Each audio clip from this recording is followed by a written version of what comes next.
오늘 강의를 시작하도록 하겠습니다. 오늘 강의는 지난 시간에 이어서 전통시대, 조선시대의 서당에 대해서 그 교육과 그 특징을 살펴보는 내용으로 강의를 하고자 합니다. 지난 시간에 우리는 조선시대 혹은 고려시대의 국가 혹은 공공기관에서 운영하던 향교와 또한 민간과 사학에서 운영하던 서원에 대해서 두 가지의 내용을 가지고 강의를 했습니다. 오늘은 이어서 우리나라 학교, 전통사회에서 학교하면 가장 사람들이 쉽게 생각하고 떠올리는 것이 서당입니다. 옛날에 교육기관 중에서 알고 있는 게 어떤 것이 있습니까? 라고 질문을 하게 되면 대부분 사람들이 서당이 있었다 이렇게 얘기할 정도로 서당은 우리에게 친숙한 이름이고 또 오늘날 가장 기본적인 기초적인 교육을 하는 역사적인 어떤 학교로서 그 맥을 이어오고 있는 이러한 어떤 역사 속에서 떠올릴 수 있는 교육기관이 서당이라고 말할 수가 있습니다. 그래서 오늘날 우리나라의 여러 가지 이야기나 혹은 문학적 작품이나 혹은 사극, 드라마 이런 데도 보면 서당과 관련된 내용들이 쉽게 언급되고 있음을 알 수가 있습니다. 그런데 그렇게 널리 분포하고 또 일반적으로 존재했었던 서당에 대해서 우리는 얼마나 알고 있는가라고 질문을 던져보면 사실은 서당에 대해서 많이 알고 있는 것이 없습니다. 이름만 많이 들었지 서당에 대해서 어떠한 규모와 어떠한 형태로 공부를 했고 교육이 이루어졌는지 그것을 잘 알 수가 없다라는 겁니다.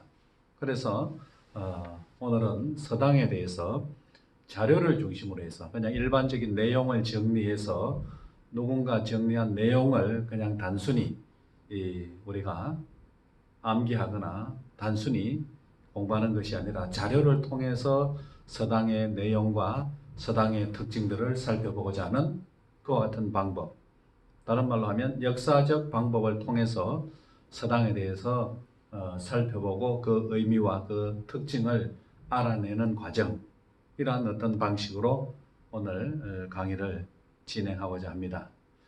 먼저 이 강의를 진행하는데 그림에 보면 제목 위에 그림에 보면 한자로 네모난 그 안에 네모난 현판 안에 글씨가 들어있죠. 물론 그 내용을 희미해서 보기 어려울 수는 있지만 그러나 읽어보면 월록서당이라 이렇게 되어 있죠. 앞에 월록은 이름이고 뒤에 서당. 물론 현판과 같은 것을 읽을 때에는 이쪽 오른쪽에서부터 왼쪽으로 읽어나가야 되겠죠. 월록 서당 이렇게 읽어야지 당서록월 이렇게 얘기하면 거꾸로 읽는 겁니다. 월록 서당이라고 하는 서당의 그러니까 현판이죠. 서당의 간판이라고 말할 수가 있는데 저와 같은 형태로 서당이 오늘까지 여전히 남아있는 이와 같은 건물에서 직접 찍은 사진입니다. 경상도 영양에 있는 곳에 가면 이와 같은 서당의 모습으로 남아있는 흔적을 찾을 수 있고 또한 여러 곳곳에서 우리가 조금만 관심을 가지고 역사적 안목을 가지고 살펴보면 서당이라고 하는 이름을 가지고 있는 현존하는 건물들이 매우 많다라고 하는 것을 알 수가 있습니다. 그러면 먼저 자료를 통해서 보기 전에 개략적으로 서당에 대해서 한번 개략적인 내용을 검토를 하고 그 다음에 자료를 한번 살펴보도록 하겠습니다. 먼저 서당에 대한 일반적인 특징입니다.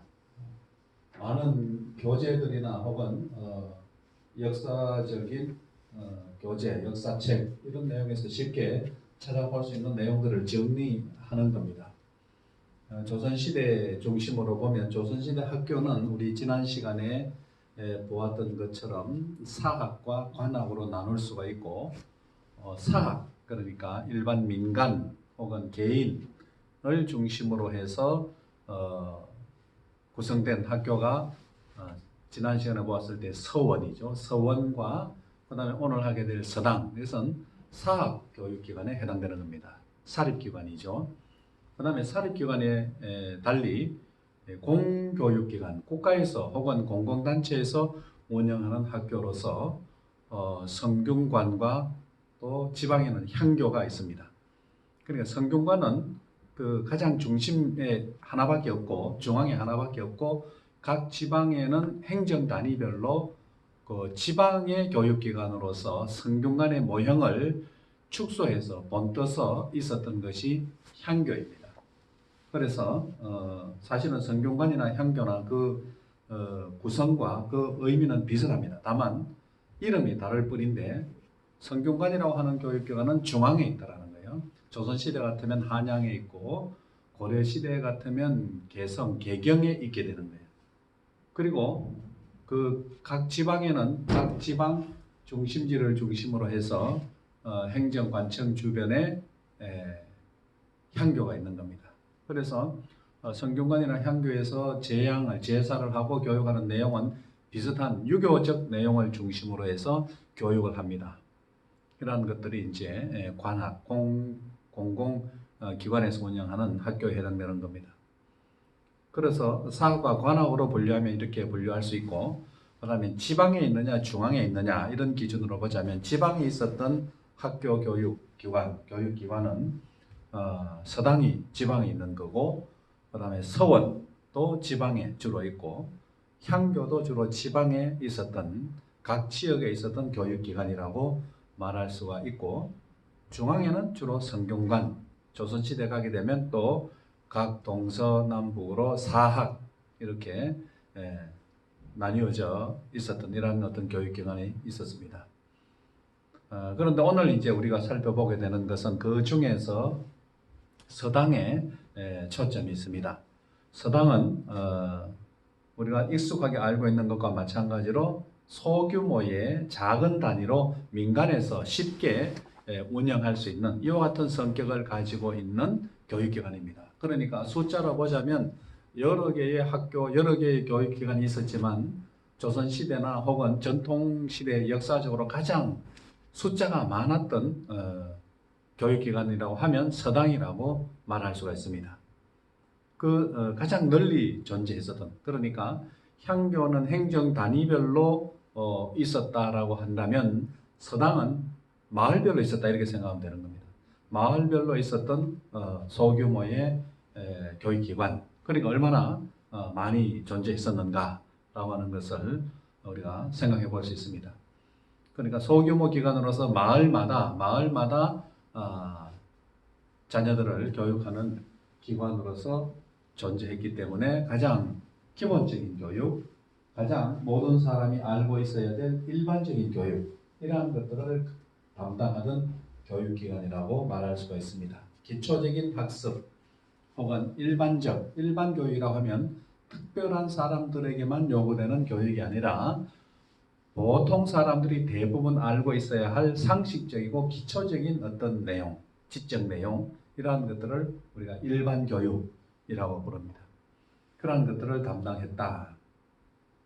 그리고 서당의 유형은 어떻게 나누어 볼 수 있느냐 하면 서당의 유형은 공동으로 운영을 하는 서당이었는가 아니면 개인적으로 운영하던 서당이었는가, 이렇게 크게 보면 두 가지로 나뉘어서 서당의 유형을 나눌 수가 있고, 그 사이에 다시 들어가서 세부적으로 또 공동 운영 중에서도 마을이 공동으로 운영하느냐 아니면 문중, 그러니까 조선시대 같으면 같은 성씨를, 같은 조상을 두고 있는 같은 성씨들끼리 모인 단체를 문중이라고 하죠.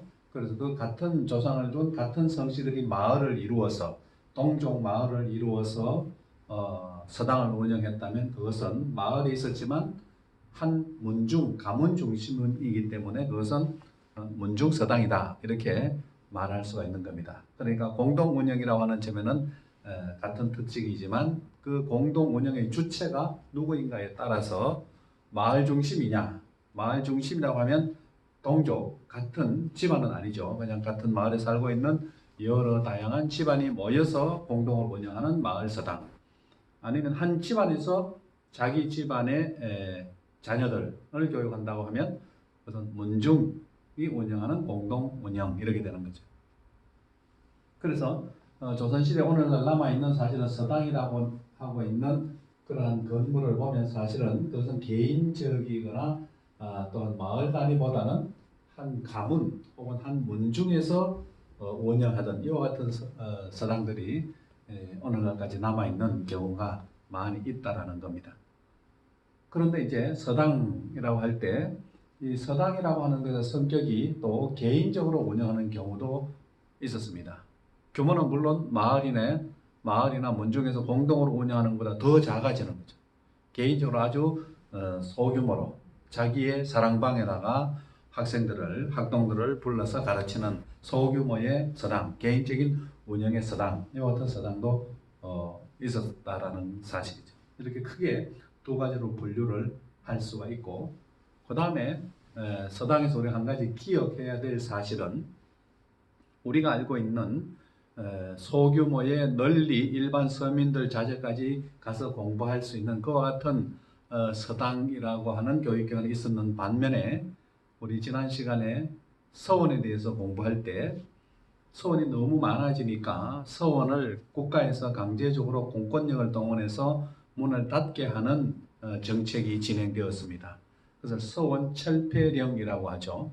흥선대원군이 집권해서 전국에 47개의 서원만 남기고 다 문을 닫아라 이렇게 말할 때, 그러면 서원들이 정말 다 없애버렸는가?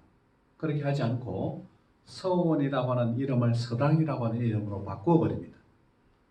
그래서 차이는 뭐냐?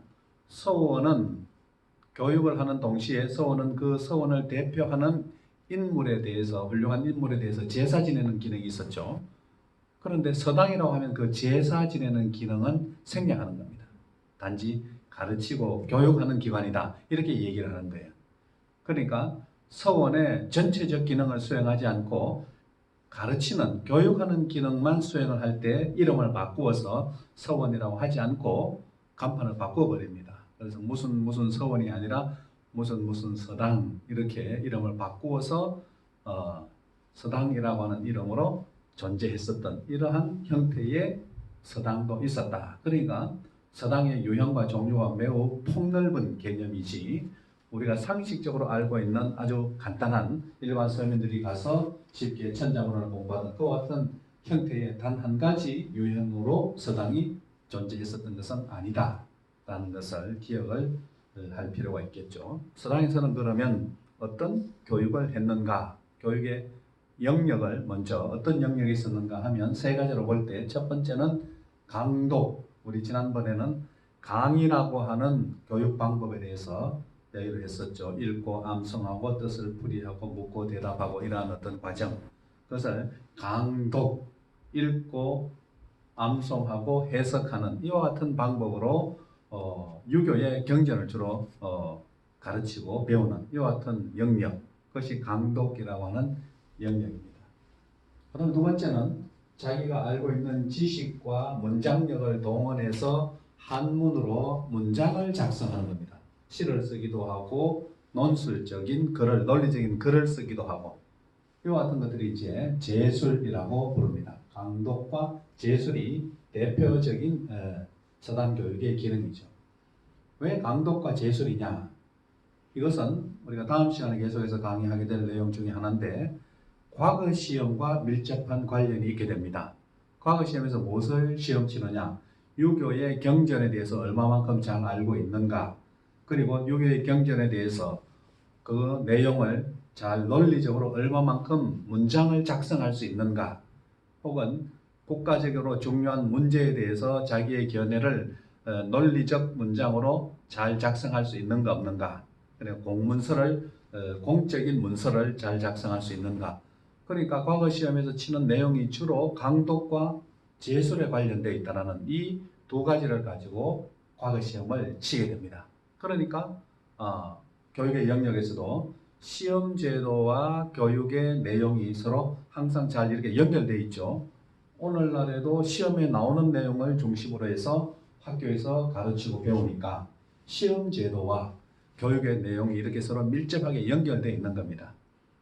그러니까 서당의 교육에 있어서도 강독과 제술, 유교의 텍스트를 잘 이해하고 암송하고 해석하고 그것을 글로서 잘 표현하는 능력, 이 두 가지죠. 그런데 글로서 표현할 때 어떻게 그 글로서 무엇으로 그 글을 작성하느냐? 옛날에는 붓으로 써야 되잖아요. 붓으로 써야 되는데 그 붓으로 쓰는 능력, 붓으로 표현하는 어떤 글씨의 표현 능력도 매우 중요하게 생각되었습니다. 아무리 좋은 내용이라고 할지라도 그 붓으로 쓴 글자체가 글씨체가 형편없거나 아니면 보기에 아름답지 못하거나 이렇게 되면 그것을 우수한 내용으로 평가받기가 어렵기 때문에 그래서 글씨 쓰기 능력이 매우 중요합니다. 붓을 들어서 글씨를 쓰는데 뭐 용이 움직이는 것 같았다, 뭐 이렇게 기상이 넘쳐난다 이렇게 표현을 많이 하죠.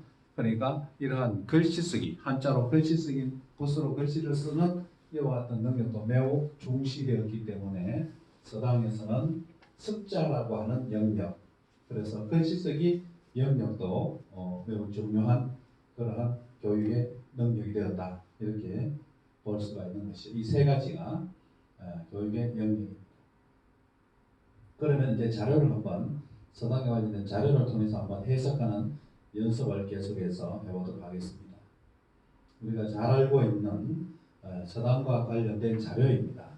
여러분들이 아마 어떤 책이나 혹은 박물관이나 그림을 통해서 잘 볼 수 있는, 흔히 볼 수 있는 이와 같은 자료입니다. 이것은 그림의 제목은 서당 김홍도의 서당도라고 하는 그림입니다.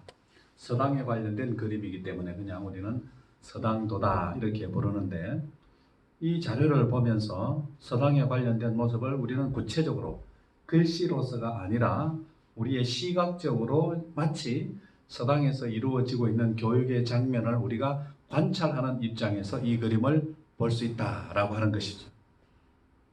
그런데 이 그림이 우리가 자료로서 서당을 관찰할 수 있는 자료로서 과연 채택할 수 있느냐 없느냐라고 하는 문제를 자료 검토를 해 보아야 됩니다.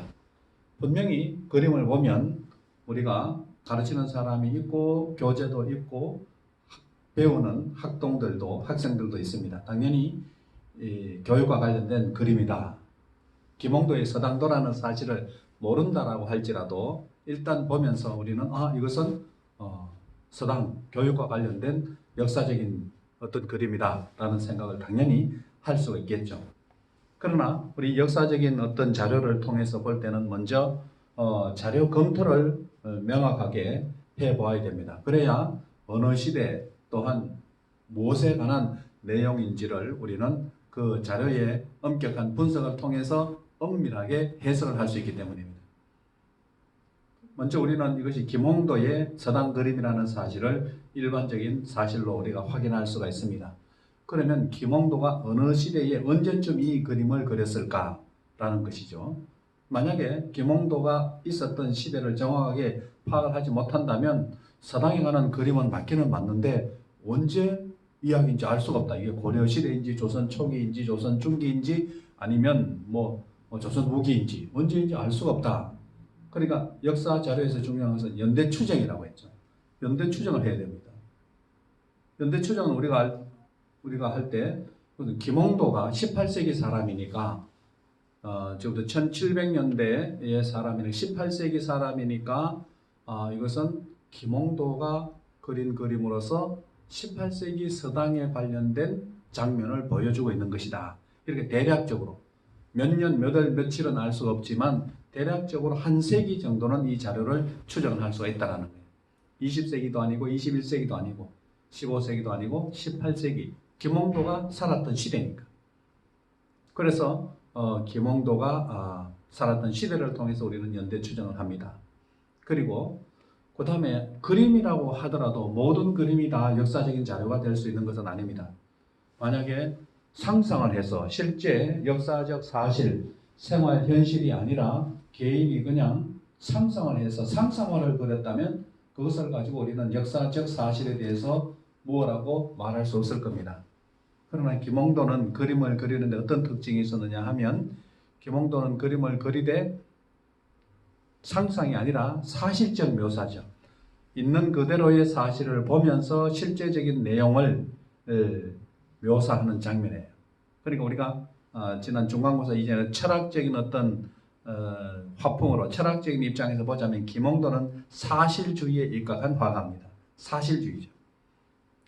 서양 화가의 화풍으로 보자면 사실주의고, 또 18세기 학문적 경향으로 보자면 실학의 시대이니까 그냥 개인의 상상이나 이상적 신선들이 노는 세계를 그리는 것이 아니라 실제 인간이 생존하고 생활하고 또한 호흡하고 실제 구체적 삶의 현실에서 살아가는 모습을 그리는 그와 같은 김홍도의 작품입니다. 그러니까 타작하는 거나 실제 대장간에서 일하는 거나 이러한 것들은 다 사실적 생활 모습이죠. 그러니까 마치 그 당시에는 사진기는 없었지만 김홍도가 그리는 그림은 마치 사진과 마찬가지로 사실적 내용들을 묘사하려고 했다. 그러니까 이것은 그림이지만 그 당시에 어느 서당 한 공간에 존재했었던 실제 서당의 모습을 우리에게 알려주고 있는 것과 마찬가지고, 우리는 이 그림을 통해서 지금부터 약 한 200년 전, 200년 이상 전에 어떤 조선시대 서당으로 가서 그것을 관찰하는, 타임머신을 타고 돌아가서 관찰하는 것과 마찬가지로 생생하게 이 자료를 이용할 수 있다는 거죠. 자료의 어떤 사실성이 매우 중요하죠. 조작되거나 개인의 상상에 의한 자료는 역사적인 자료의 검토로서 검토할 때 문제가 있다, 이렇게 보는 거예요. 그러니까 우리는 이것을 통해서 18세기 서당의 내용을 일단 무엇을 알 수가 있습니까? 이 그림에서 알 수 있는 것을 보면 훈장이 한 사람이 있구나, 가르치는 사람이 한 사람이 있구나, 우리가 알고 있는 훈장을 실제 모습으로 확인하게 되는 거죠. 훈장이 입고 있는 옷은 모양이 좀 다르죠. 머리에 쓰고 있는 것도 좀 다르죠. 그리고 전체적 그림으로 보자면 학동들의 모습에 또한 크기에 비해서 훈장의 모습은 한 2배 정도로 매우 크게 되어 있죠. 그러니까 영향력이나 혹은 연령에 있어서 상당한 차이가 나는 것으로 이렇게 볼 수가 있습니다. 그리고 그러면 학생 수는, 학동들의 수는 얼마인가? 세어보면, 구체적으로 세어보면 9명의 학동들이 있습니다. 그러니까 훈장 한 사람과 학동 9명, 대략 10명 내외의 공간에서 이 공간에서 10명 내외의 사람들이 함께 공부를 했다라는 것을 보여주고 있습니다. 그러니까 서당의 규모는 크지 않다. 방 하나에 겨우 둘러 앉아서 책상 하나 놓고 책을 펴서 공부하는 방식으로 이루어졌던 이와 같은 형태의 소규모 교육기관이라는 사실을 확인할 수 있습니다. 그리고 서당의 교육의 방법은 숫자가 적으니까 9명밖에 되지 않으니까 가르치는 사람이 한 사람 한 사람의 수준에 대해서 1대1로 다 파악을 하고 있는 거죠. 이 학생은 조금 더 속도가 빠르고 또 다른 학생은 늦게 온 어린 아이 학생은 속도가 느리고 수준은 어떻게 되고 이것을 다 파악을 하고 있죠. 그러니까 학습을 시킬 때, 교육을 시킬 때 개별적 특성과 수준과 속도에 따라서 교육을 할 수가 있다는 거예요. 똑같이 나갈 수가 없잖아요. 저 가운데 갓을 쓰고 있는 사람의 경우는 아마 학습의 연한이 훨씬 더 길었다고 볼 수 있죠. 이미 천자문은 이미 다 떼고 4서 3경을 읽을 수 있는 수준이라고 하면, 그러나 맨 밑에 뒤돌아서서 뒷모습만 보이고 있는 경우에는 나이가 상당히 어려 보이잖아요. 이제 갓 들어와서 처음으로 와서 천자문을 익히고 있을 수도 있어요. 똑같은 내용으로 똑같은 교재로 똑같은 속도로 획일적으로 교육을 하지 않고 개별적 속도와 수준에 따라서 교육을 하게 된다라고 하는 것이 교육적으로 볼 때는 매우 중요합니다. 왜냐하면 개인의 학습 속도와 수준은 다 다르기 때문에 똑같이 취급한다라고 하는 것은 필연적으로 학습 결과에 대해서 서로 차등이 날 수밖에 없는 거죠. 학습 수준과 속도가 빠른 경우에는 순식간에 다 학습을 하게 될 것이고, 느리게 천천히 배우는 학습자의 경우는 1시간 학습이 끝나고 난 다음에 충분히 그 시간이 주어져 있지 않기 때문에 학습한 내용을 다 소화하기 어려운 이와 같은 상황이 된다는 거예요. 그러나 오늘날 교육에 있어서는 개인차나 개별적인 어떤 수준과 속도를 고려하지 않기 때문에 이와 같은 획일적인 방식으로 진행되기 때문에 항상 누군가는 어떤 그 속도에 따라서 따라가지 못하고 학습 결과에 대해서 차별적 결과에 처해질 수밖에 없다는 거예요. 밥을 먹는데 예를 들면 어떤 사람은 10분 만에 밥을 다 먹고 어떤 사람은 30분 걸려야 밥 한 그릇을 먹는다라고 했을 때, 그러나 시간을 15분을 주고 똑같이 밥을 먹어라 이렇게 했을 때 10분 만에 먹는 사람은 15분이 되면 먹고 소화까지 다 할 수 있는 상황이 되죠. 그러나 30분 걸리는 사람은 15분 주어졌을 때 절반밖에 먹지를 못합니다. 그것이 쌓이고 쌓이게 1년 정도 지나게 되면 느리게 먹는 사람은 1년 후에는 섭취한 양이 절반 정도밖에 되지 않으니까 영양실조에 걸릴 수도 있겠죠. 교육이 그렇다라는 거예요.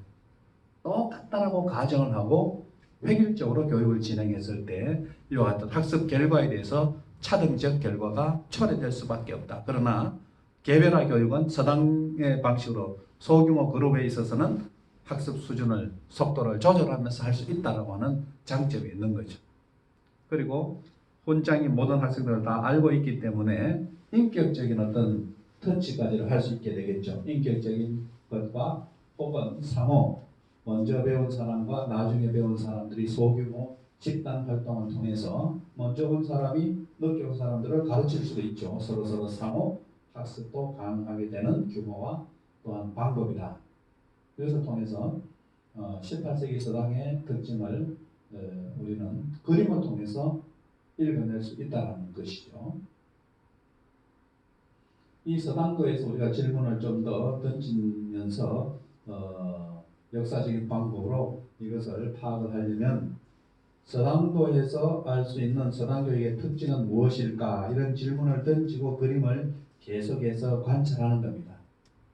자료 검토에 대해서는 우리가 충분히 이루어졌기 때문에 이 서당의 규모와 인적 구성에 대해서 우리는 질문을 던지고 또 강의를 통해서 살펴보았습니다. 그다음 두 번째는 학동들의 모습을 좀 더 자세히 관찰하고 그들의 모습과 그들의 태도를 통해서 서당교육의 내밀한 모습들을 우리는 읽어낼 수가 있습니다. 갓을 쓰고 있는 사람이 한 사람 있었죠. 그 다음에 본장 앞에서 울고 있는 사람도 한 사람 있었죠. 여기 보면 본장 앞에 울고 있는 학생이 돌아서서 울고 앉아있는 학생이 있고, 그 다음에 위에 보면 본장 가까이 앉아있는 사람 중에 오른쪽에 머리에 갓을 쓰고 있는 이와 같은 학동들도 있었다. 이들은 누구인가? 왜 울고 있는가? 왜 다른 사람들과 달리 머리에 갓을 쓰고 있는가? 이런 질문을 던질 수 있죠. 그 질문을 던지면서 서당의 특징과 서당의 교육의 모습들을 구체적으로 우리는 설명을 해낼 수 있는, 해석을 할 수 있는 이러한 방법으로 나아갈 수가 있게 되는 거죠. 울고 있는 아이의 경우, 울고 있는 학생의 경우에는 왜 울고 있을까? 그래서 무언가 학습 과정에서 뭔가 문제가 생겼다는 것을 알 수가 있는 거죠. 어쨌든 주어진 과제에 대해서 충분히 잘 해결을 하지 못했기 때문에 발생하는 문제라고 말할 수가 있습니다. 지난 시간에 우리는 강에 대해서 공부를 했었죠. 강. 한 사람씩 나가서 묻는 말에 대답하고 제시하는 조건에 대해서 암송하거나 읽거나 이렇게 해야 되는데, 이 한 명의 학생이 좀 전에 본장 앞에 나가서 돌아서서 한 손으로 눈을 가리면서 울고 있습니다. 그러니까 이 학생은 주어진 어떤 그 과제를 충분히 해결해내지 못하고 있기 때문에 꾸중을 들으면서 지금 학습을 하고 있는 장면, 이렇게 말할 수가 있고, 그 다음에 그러면 갓을 쓰고 있는 사람은 누구인가? 이것은 어쨌든 갓을 썼다라고 하는 것은 다른 사람들에 비해서 나이가 많다라는 것이고, 이것을 통해서 서당에서는 연령차가 굉장히 폭넓게 존재했었다라는 사실을 말할 수가 있습니다.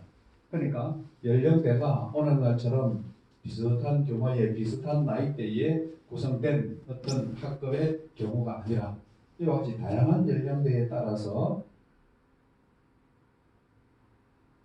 학동들이 구성되어서 한 공간에서 교육을 했다라고 하는 사실을 알 수가 있습니다. 그래서 학동들의 모습을 구체적으로 살펴보면 어떤 학생은 저 앞에 있는 학생 중에 하나는 울고 있는 학생 앞으로 자기 책을 조금 더 가까이 밀어주는, 가까이 보고 좀 대답을 잘하라 이렇게 밀어주는 경우도 있잖아요.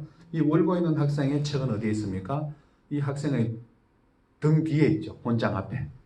자기 책을 펴놓고 있지만 훈장이 돌아서라, 보지 않고 암송하라, 보지 않고 해봐라 이렇게 되었기 때문에 자기 책을 볼 수가 없는 거예요.